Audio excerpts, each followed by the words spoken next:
te basta mi gracia. La gracia de Dios es suficiente para nosotros. Y entonces uno escucha eso y uno dice, amén, sí, así es. Pero esperen, ¿qué es la gracia? Entonces, antes de entrar en materia, vamos a ver que la gracia de Dios es un favor inmerecido. Eso es lo que significa. Es algo que nosotros no nos merecemos. Como nosotros definitivamente no podemos ganarnos el favor de Dios, entonces la única manera en la que nosotros podemos ser declarados justos de nuestros pecados es a través del favor de Dios. Esa es la gracia. Es una gracia que no nos merecemos. Es un regalo que nos da Dios, que nosotros no nos merecemos. Ya vamos a estudiar un poquito desde la palabra de Dios y desde Romanos y Corintios. Vamos a estudiar un poquito qué implicación tiene esa gracia en nuestra vida. Pero ahora lo que tenemos que entender es, esa gracia es una gracia que está disponible para todos nosotros, por amor.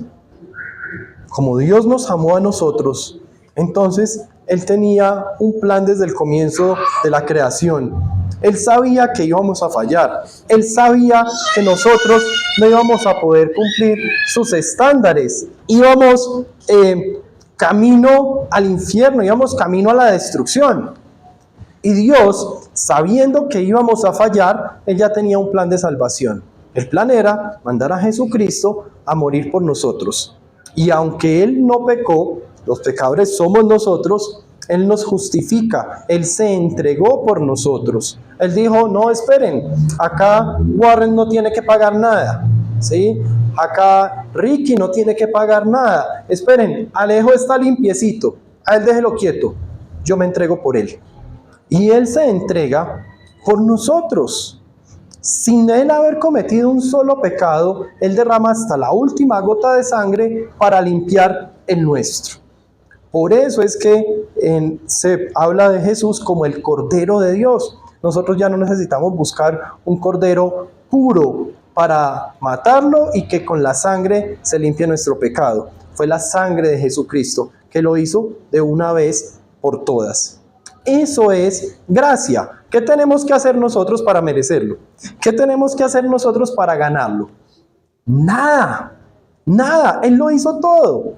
Yo solamente tengo que ser consciente y vivir mi vida de esta manera. Entonces, hablando de la gracia, Pablo le explica a los romanos, en los capítulos 1, 2 y 3 de Romanos 2, que lo quieran leer, que nadie puede hacerse justo ante Dios. Esto lo dice ahí en Romanos 3:20, cuando él dice claramente, nadie será justificado en presencia de Dios por hacer las obras que exige la ley. Nadie, nadie. A veces queremos vivir nuestra vida cumpliendo la ley. A veces queremos vivir la vida pensando que es lo que nosotros hacemos lo que nos hace merecedores al cielo, lo que nos quita la consecuencia de muerte que nos deja el pecado y nos da entrada al cielo.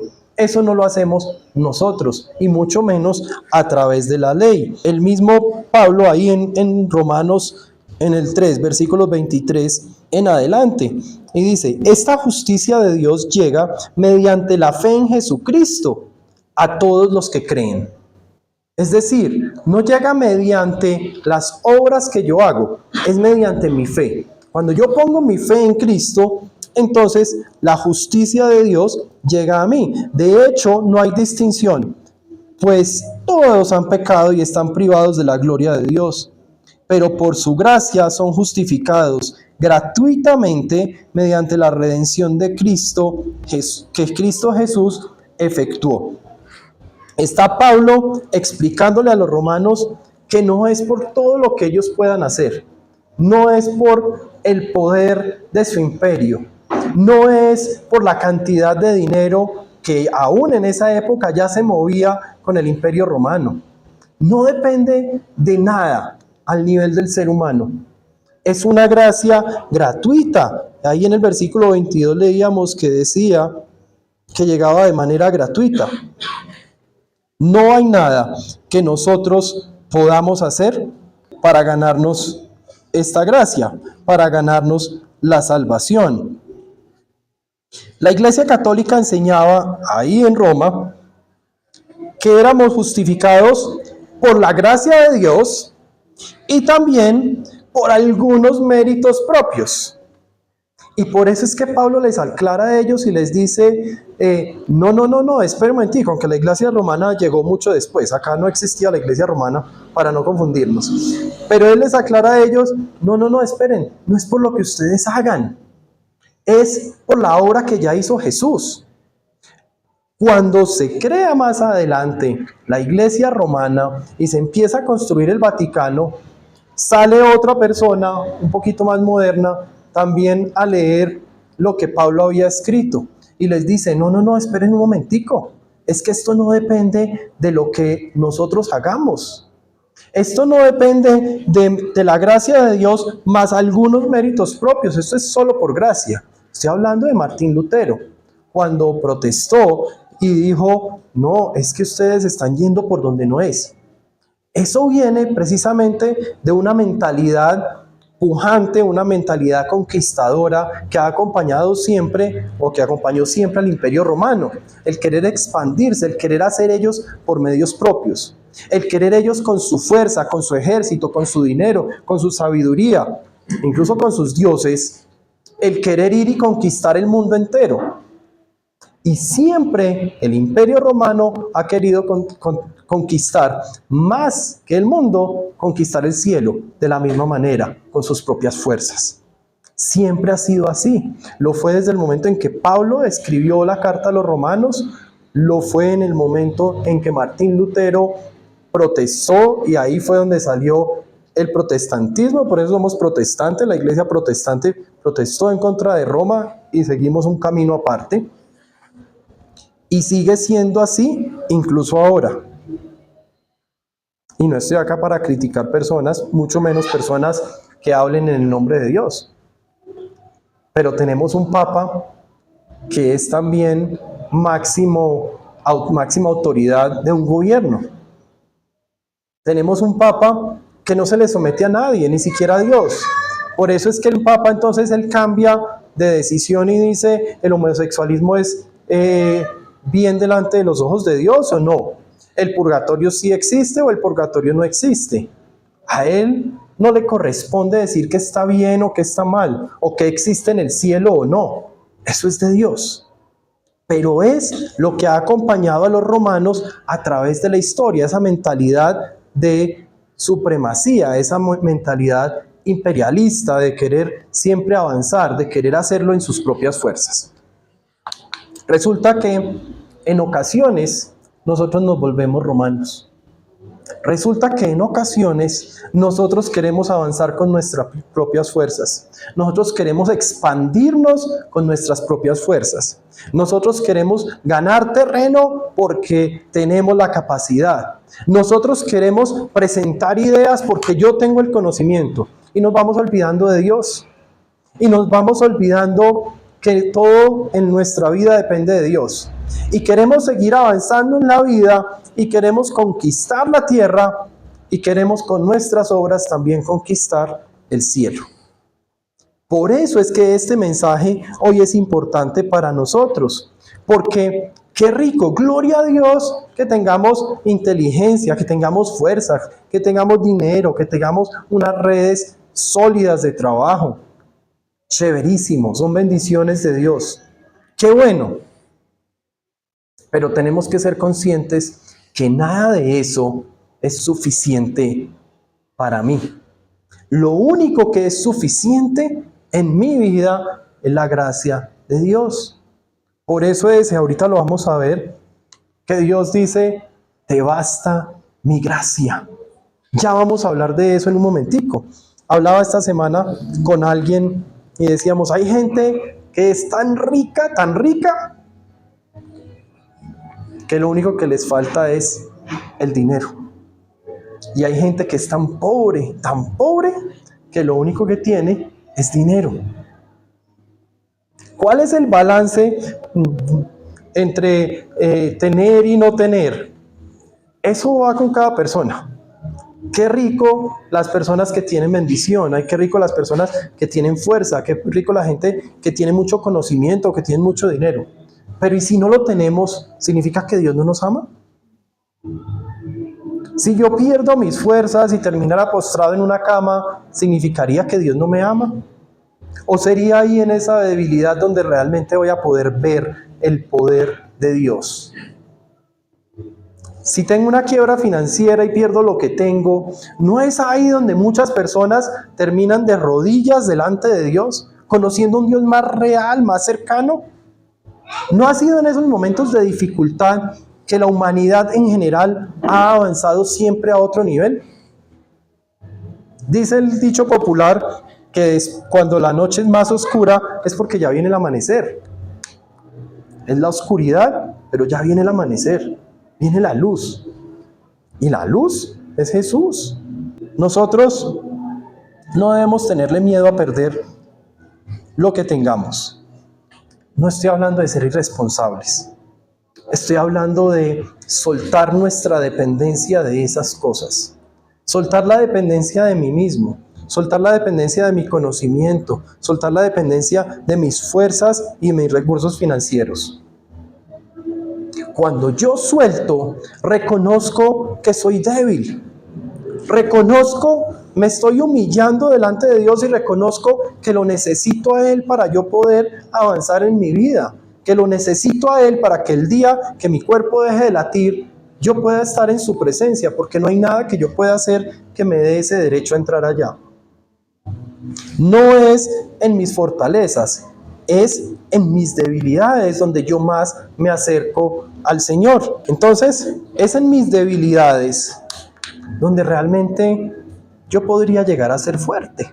Todos tenemos debilidades y ahí existe el análisis DOFA, que evaluamos las debilidades, las oportunidades, las fortalezas, pero las oportunidades son externas, ¿sí?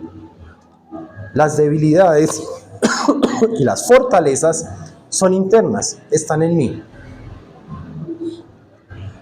Entonces, cuando hago un análisis DOFA y veo, listo, están las oportunidades y las amenazas, eso es afuera.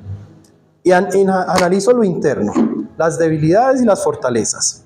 ¿Para qué necesito conocer las debilidades? ¿Qué me han enseñado? ¿Para qué necesito conocer las debilidades? Para transformarlas en fortalezas, ¿sí? Y entonces viene un plan de acción y cómo vamos a fortalecer esta debilidad. Y si uno dice, no, yo quiero mantener esta debilidad, dicen, está loco. Y si se le está pagando a una persona para que venga a hacer ese análisis, va a decir, está botando la plata, ¿para qué me está pagando a mí? No, tenemos que esas debilidades trabajarlas y eso se va a volver en fortalezas. Pero eso no es lo que a mí me dice la palabra de Dios. La palabra de Dios, si vemos en 2 de Corintios, capítulo 12, Corintios 12, del 1 al 10, está Pablo presentando unas visiones y unas revelaciones y habla de un hombre que fue llevado al paraíso. Él se está refiriendo ahí a él mismo y habla de él en tercera persona. Si ustedes ven en el versículo 6, 12:6 dice, sin embargo no sería insensato si decidiera jactarme, porque estaría diciendo la verdad. Él estaba hablando de él mismo, habla en tercera persona como para no ponerse mucha atención. Era típico de la literatura poética en esa época hablar del autor en tercera persona, y era lo que Pablo estaba haciendo. Es decir, acá no estaba él haciendo algo que fuera fuera de lo común, algo que la gente no estuviera acostumbrado a ver. En ese pasaje, y ya lo vamos a ver, comienza a hablar de un aguijón en su carne.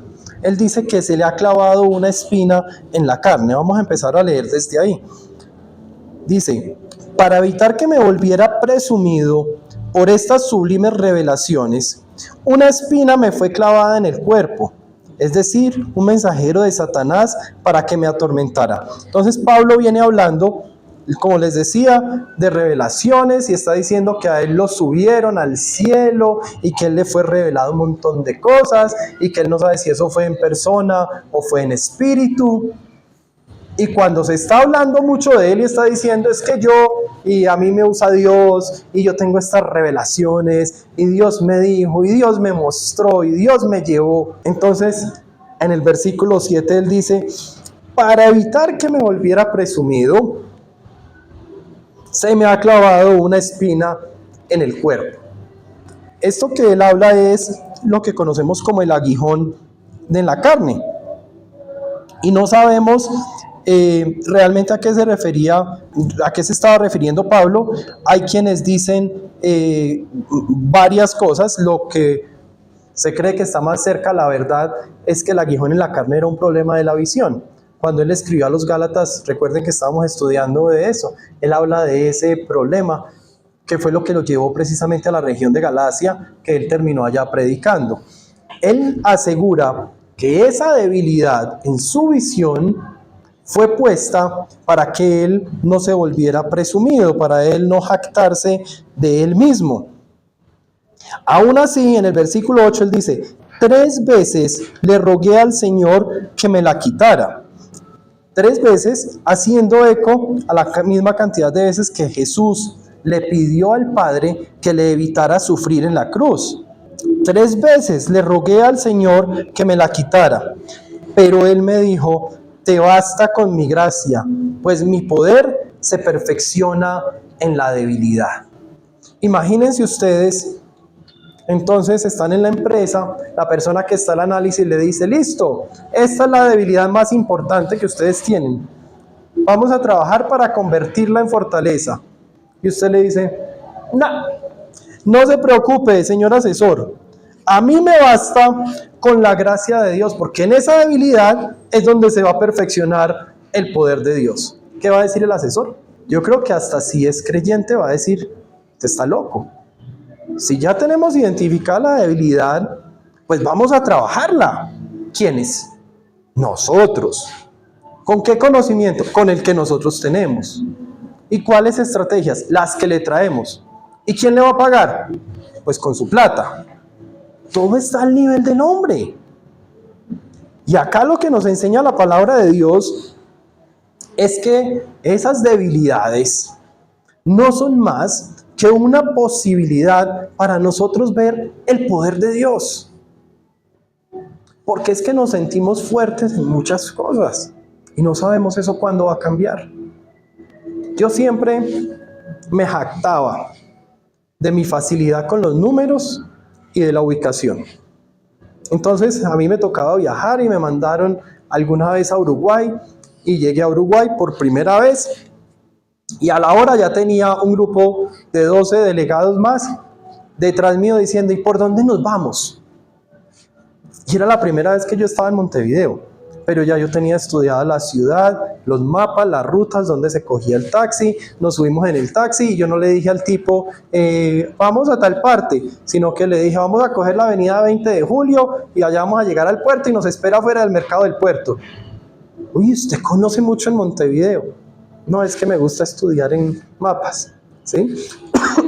Yo tenía esa facilidad. Yo llegué a vivir a Bogotá en el año 2006. Y en el año 2009 estaba coordinando 120 mensajeros que entregaban correo por toda la ciudad. Mensajeros que llevan 20 años entregando correo y llegaban a la oficina y decían, jefe, no, esta dirección no la encontramos. Y yo les decía cómo llegar a la dirección. Entonces yo siempre me jactaba de eso. Yo soy muy bueno. ¿Qué mejor jefe de distribución van a tener que yo? ¿Y qué mejor guía van a tener que yo? Y me jactaba de los números. Entonces yo me sé mi número de cédula, el de mi suegra, el de mi esposa, el de mi mamá, el de mi papá. Me sé los números de cuenta, me sé las claves. Yo recuerdo, sabía cómo era lo que se había pagado, cuándo se pagó, cuándo no se pagó. Yo veía números y yo decía, oye, este número se puede convertir en esto y ahí hay una oportunidad de inversión. Yo soy bueno para los números y me jactaba de eso. De hecho, soy administrador financiero de profesión. Y un día iba con un amigo testigo acá, íbamos montando en bicicleta, estábamos montando rico ese día, Y lo que él me cuenta es que yo venía detrás, que le golpeé la bicicleta y que salí volando y lo próximo que él escuchó fue un estruendo. Yo no me acuerdo de eso. Él me cuenta que yo mismo decidí manejar porque hablaba muy coherentemente, él me hacía preguntas y yo se las respondía bien, y dijo, bueno, fue solo un golpe bravo. Llegué a mi casa, llegué hasta acá manejando y recuerdo ese momentico que le dije a Tatiana, llévame al hospital. Algo totalmente atípico en mí, porque no me gusta ir a los hospitales. Tatiana me lleva al hospital, y ahí no recuerdo más y de ahí para allá voy recuperando la memoria de a poquitos. Para hacerle la historia más cortica, a los meses estaba haciendo terapia ocupacional para recuperar mis capacidades, porque yo hacía este ejercicio. Yo leía, te basta con mi gracia, pues mi poder se perfecciona en la debilidad. ¿Qué leyó? ¿En qué libro? ¿Era Antiguo o era Nuevo Testamento? No recuerdo. De hecho, una de las primeras memorias que tengo después del accidente fue entrando a la clínica a urgencias y el vigilante preguntándome el número de cédula. Levante la mano, ¿quién de ustedes no se sabe el número de cédula? Yo no me lo sabía. Yo sentía que era, por allá había un 8 y por allá un 0, pero no encontraba organizarlo. Yo que era fuerte para los números, que me jactaba de los números, que me enfocaba en las fortalezas, porque las debilidades son para fortalecerlas. Entonces, lo importante es mi fortaleza, lo que yo puedo hacer, para las cosas en que soy bueno. Yo no me acordaba mi número de cédula, mucho menos el número de celular. Cuando volví al colegio, como al mes y medio, me senté en el computador y duré 1 hora y media tratando de ver cuál era la clave, porque no me sabía la clave. Se me olvidaron los números. Yo iba a la terapia en compensar, los que tienen compensar, uno llega y uno se para enfrente a la maquinita y ahí uno pone el número de cédula y le da a aceptar.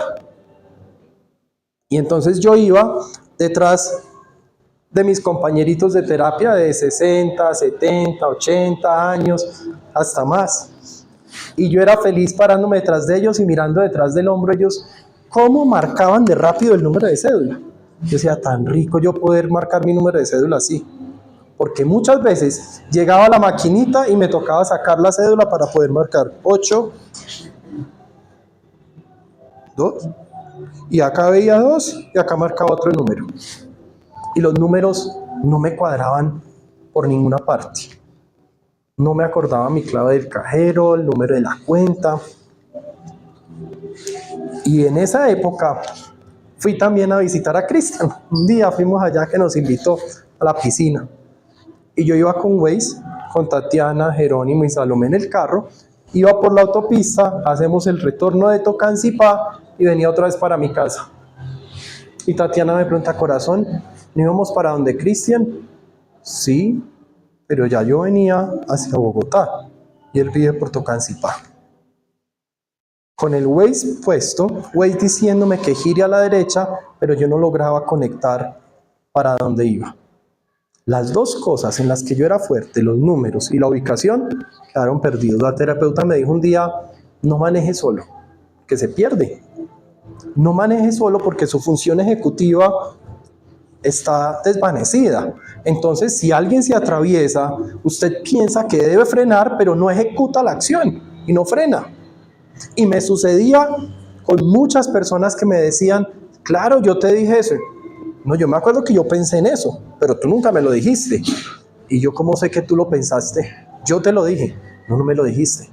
Porque perdí la relación entre lo real, en lo que se ejecutaba y lo que se pensaba. O yo decía, claro, yo te lo dije. No, no me lo dijiste. Lo tengo clarito acá. No, no me lo dijiste. Es más, te escribí un correo. No, acá no hay correo. Lo que yo pensaba, creía que lo había ejecutado. Entonces, lo que habían sido fortalezas en mi vida, de un momento a otro Dios dijo, está muy sobradito. Está muy sobradito. Necesito que eso sean debilidades. Y entonces comencé a entender que esas debilidades eran algo para yo abrazar, algo para saber que era mi realidad y algo para conocer como una posibilidad para ver el poder de Dios. Porque aún en esa debilidad, en el no saber a dónde llegar, nunca me perdí. Aún en el momento en que yo no sabía cuál era mi número de cédula o cuál era mi número de teléfono o los números que uno más se sabe en su vida, Dios seguía estando ahí. Y Él me decía, yo sí sé quién eres tú. Tú no te sabes ni tu número de cédula. Yo conozco lo más íntimo de tu corazón. Entonces comencé a entender, todavía no lo he logrado terminar de entender, comencé a entender que esas debilidades en mi vida no son más que posibilidades para crecer en Dios, para ver el poder de Dios perfeccionado en mi vida. No significa que Dios necesite mis debilidades para Él poder ejercer su poder. Significa que esas debilidades que nosotros tratamos de convertir en fortalezas, Dios nos dice, tranquilo, es que para ti solo hay debilidades y fortalezas. Para mí hay poder. De hecho, este versículo ahí en 2 Corintios 12 dice, te basta con mi gracia, pues mi poder se perfecciona en la debilidad. ¿Sabían ustedes que esa palabra mi, donde dice mi poder, fue agregada para que sonara mejor? Pero en el idioma original lo que decía era, pues el poder se perfecciona en la debilidad. ¿Por qué el poder? Porque es que decir mi poder, hablando de Dios, no es necesario, porque es el único que tiene poder. Todos nosotros tenemos fortalezas, pero en Dios esas fortalezas son poder. No es un tipo de poder, es el poder. Uno, el poder. Y es un nombre de Dios, Dios Todopoderoso. Lo estudiábamos hace pocas semanas el martes. Entonces, cuando acá vemos esta escena de Pablo, tenemos que nosotros reconocer que nosotros somos Pablo, que nosotros le pedimos a Dios que nos quite esas debilidades, que nos quite esos problemas. No sabemos cuál era ese aguijón o esa espina clavada en la carne, pero sabemos que él estaba pidiendo a Dios y le pidió 3 veces. 3 veces le rogué al Señor que me la quitara. Pero el mismo Dios le dice, no, es que a ti te basta con mi gracia. Si la debilidad de Pablo era el problema de visión, él quería estar 20/20. Él quería ver perfectamente. Y Dios le dijo, no, espérate, es que es suficiente con mi gracia. O sea, no necesitas ni siquiera ver. No sabemos si había otra debilidad. Hay personas que dicen que eran adicciones a temas sexuales, porque también hay referencia a eso de Pablo. Hay personas que dicen que eran el tema en contra de todos los enemigos que tenía, de todas las personas que se reían de él y que lo atacaban. No sabemos cuál es. Lo importante es que en la debilidad que sea, lo que sea la espina que le fue clavada a Pablo, Dios le dice, tranquilo, eso no lo es todo. ¿Cuál es esa debilidad que tenemos nosotros hoy? ¿Cuál es el aguijón que tenemos en la carne? ¿Tenemos deudas que le estamos pidiendo a Dios que nos quite? ¿Una enfermedad? ¿La frustración de no poder hacer algo? Lo que sea. Yo no estoy diciéndoles que no le pidan a Dios que se la quite. Yo no les estoy diciendo que no le pidan provisión a Dios. Lo que les estoy diciendo es que el enfoque no está en esa debilidad. A nosotros nos basta con la gracia de Dios.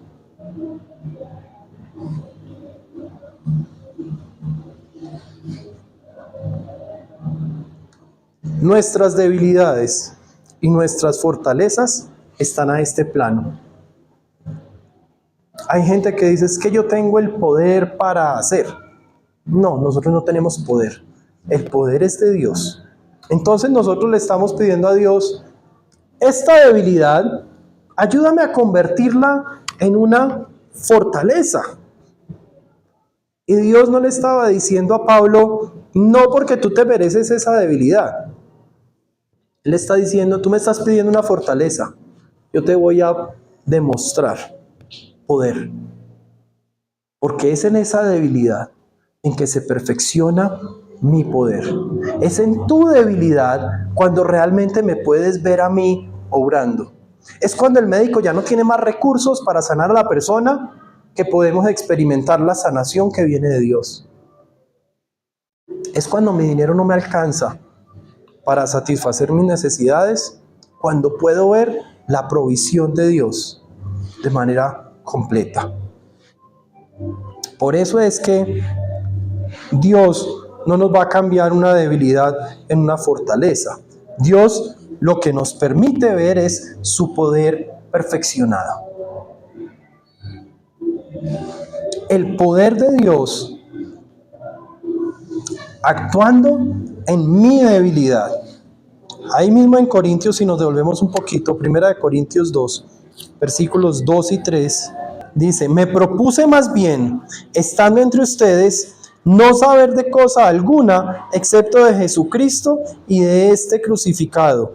Es más, me presenté ante ustedes con tanta debilidad que temblaba de miedo. Está hablando Pablo, está hablando el mismo tipo que antes se llamaba Saulo de Tarso, que andaba y las personas le tenían miedo. Está hablando el mismo que andaba por todo el imperio romano asesinando cristianos. Y les está escribiendo a los corintios, me presenté ante ustedes con tanta debilidad que temblaba de miedo.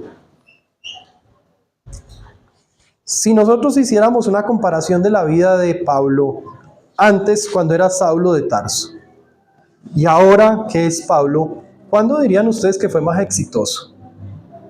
En lo que la humanidad ha recibido como legado de Pablo, ¿dónde encontramos nosotros más? ¿En su vida como Saulo o en todo lo que escribió y sistematizó siendo Pablo? Es el escritor más importante del Nuevo Testamento. Es en esa debilidad en la que se presentó donde los corintios, de la que él mismo habla ahí, donde se perfeccionó el poder de Dios.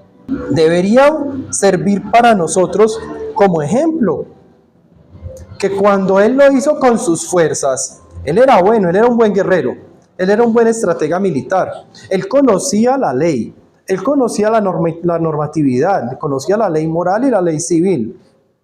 Él tenía un reconocimiento. ¿Qué más le hacía falta para ser exitoso? Pues lo único que le hacía falta era reconocer que es en su debilidad donde se perfecciona el poder de Dios. Porque lo otro eran sus fortalezas. Y acá estamos hablando del poder de Dios. Poder de Dios que llega a nosotros hoy como su misma palabra, escrita por Pablo. Queremos hacer algo importante en nuestras vidas, queremos avanzar, queremos crecer, queremos dejar un impacto. Entonces tengo que reconocer que yo soy débil. Es lo que habla en 2 de Crónicas 7:14. Si mi pueblo que lleva mi nombre se humilla, es lo primero que Dios le pide al pueblo de Israel. Humíllense. Porque es que estaban enfocados en sus fortalezas. Imagínense ahora que terminaron el templo, volvimos a construir. Ya no somos esclavos de nadie. Mire, este es el poder de Jerusalén, que entre otras cosas ha sido una nación que también ha luchado con el tema de poder y que ellos pueden. Y también Dios los ha mantenido abajito, tranquilos, no depende de ustedes. No es de nuestras fortalezas, es el poder de Dios. ¿Quieres hacer algo de impacto en la vida? Reconoce que eres débil. Humíllate delante de Dios y verás su poder perfeccionado en tu vida. Al fin y al cabo, nosotros no somos más que vasijas de barro.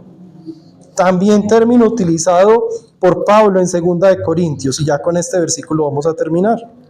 2 de Corintios 4, versículos 5 y 7. Está Pablo hablando de un ministerio, del ministerio que le fue entregado precisamente por misericordia. Yo creo que la última persona en la tierra que merecía recibir el ministerio que recibió Pablo era Pablo. O sea, el que mata cristianos, ¿lo van a poner a enseñarle a los cristianos? ¿Qué tiene para enseñar ese tipo? Pero es que no eran sus fortalezas en las que se perfecciona el poder de Dios, es en sus debilidades. Yo creo que si a Pablo lo hubieran llamado a decir, listo, ¿cuál de todos los trabajos? Estos son todos los trabajos. Y uno de ellos era escribirle cartas a las iglesias, ir y plantar iglesias, entrenar a otras personas jóvenes para que planten iglesias. Yo creo que él hubiera visto y hubiera dicho, no, bórrenlo de la lista, ese sería el último. Yo soy bueno para otras cosas. Y me imagino a Dios diciendo, listo, esa es la debilidad. Es en esa debilidad donde se va a perfeccionar mi poder. Porque es que si lo hubiera tomado para ir a pelear y defender al pueblo cristiano, como sabía pelear, entonces íbamos a estar dependiendo de la fortaleza de Pablo, no del poder de Dios. Pero cuando lo pone a él a hacer lo que menos sabe hacer, ahí es cuando ya no estamos hablando de fortalezas, estamos hablando de un poder perfeccionado. Y ese poder perfeccionado se perfecciona en vasijas de barro, débiles, que se rompen fácil, que no resisten mucho, que se les filtra el agua, que en ocasiones hasta huele feo. Pero es ahí donde se perfecciona el poder de Dios. Esas vasijas de barro somos nosotros. Ahí en 2 de Corintios 4, versículos del 5 al 7, Pablo dice, no nos predicamos a nosotros mismos, sino a Jesucristo como Señor. Nosotros no somos más que servidores de ustedes por causa de Jesús. Porque Dios, que ordenó que la luz resplandeciera en las tinieblas, hizo brillar su luz en nuestro corazón para que conociéramos la gloria de Dios que resplandece en el rostro de Cristo. Ahí está dejándolo claro. Esto no somos nosotros.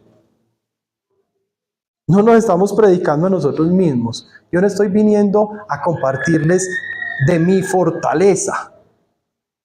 Él está diciendo, nosotros nos predicamos a nosotros mismos, predicamos a Jesucristo como Señor. Nosotros solo somos servidores. Ahí es donde pasa a decir en el versículo 7, pero tenemos este tesoro. ¿Cuál tesoro? Él dice, tenemos este tesoro. ¿Cuál tesoro? ¿De qué tesoro está hablando? El Espíritu Santo. La palabra de Jesucristo puesta en su boca. Tenemos este tesoro en vasijas de barro para que se vea que tan sublime poder viene de Dios y no de nosotros. Eso que ellos están predicando, la palabra de Jesús, que lo hacen a través del Espíritu Santo, por la iluminación del Espíritu Santo, Él lo presenta como un tesoro. Él lo presenta como un tesoro, pero no es un tesoro en un cofre de madera traída de yo no sé dónde, tallada por yo no sé quién, con clavos de oro. No, es un tesoro que está puesto en vasijas de barro. Barro formado por el alfarero. Está hablando de nuestros corazones. Está hablando de nuestras debilidades. Él está hablando de eso que nosotros mismos no tenemos la capacidad para contener. Es que el Espíritu Santo mora en mí porque soy muy inteligente, o porque soy muy fuerte, o porque tengo mucho dinero, o porque hablo muy bonito. No, el Espíritu Santo obra en mí solamente por misericordia, porque Él me amó a mí primero, porque esas debilidades que me estaban llevando a la muerte, no tengo yo la capacidad de pelearlas, no tengo yo la capacidad de vencerlas, no tengo yo la capacidad de hacerlas desaparecer y que, como el mismo Pablo lo escribió, que mi pasado ya no exista más, sino que sea una nueva creación. Esto solo lo puedo lograr a través de ese poder de Dios que se ha perfeccionado en mi debilidad. ¿Cuál es tu debilidad? ¿Cuál es el área de tu vida en la que necesitas rendirte? ¿Qué es eso con lo que has venido luchando y no lo has podido lograr? Es que el solo hecho de decir que has venido luchando, ya empezamos mal, porque ya no lo tienes que luchar más. Lo que tú tienes que hacer es entregárselo a Dios y decir: Señor, yo quisiera que por tu misericordia, en esta debilidad, yo pudiera ver tu poder perfeccionado. Esta vasija de barro no lo puede lograr. ¿Qué es eso que te ha quedado grande? ¿Es un tema financiero? ¿Es un tema de salud? ¿Es una lucha contra algún pecado? ¿Qué es eso? ¿Qué está ahí? Que tú sientes que no te deja avanzar y que es más fuerte que tú. Sí, sí es más fuerte que tú, pero estamos hablando de fortaleza. Y lo que estamos aprendiendo es que en esta debilidad no se perfecciona una fortaleza, se perfecciona el poder. Amada iglesia, hoy es el día para rendirnos, para humillarnos y para reconocer delante de Dios que yo solo no puedo luchar, que yo solo no tengo la capacidad de eliminar eso que me frena. Para reconocer que yo solo, con mis propias fuerzas y mis propios recursos, no logro una entrada al cielo. Dependo exclusivamente de Jesucristo, porque ahí en esa debilidad, en lo que yo no puedo lograr, se perfecciona el poder de Dios, la vida eterna. Finalmente, ahí nuestro Señor Jesucristo no estaba hablando de un problema terrenal, estaba hablando del problema que todos tenemos. Todos nos merecemos morir. Y en esa debilidad, cuando reconocemos que no podemos hacer nada y recurrimos a Jesús y ponemos nuestra fe en Jesús, es cuando Él dice: en esa debilidad es en la que se perfecciona mi poder y logramos experimentar vida eterna. Esa debilidad no te va a acompañar por la eternidad. Esa debilidad se queda aquí en la tierra, porque el poder de Dios se perfecciona en tu vida para la eternidad. Hoy te quiero invitar a poner en las manos de Dios esa debilidad, esa frustración, ese problema que te ha acompañado por tiempos. Entrega tu lucha y permítete ver el poder de Dios perfeccionado en tu vida.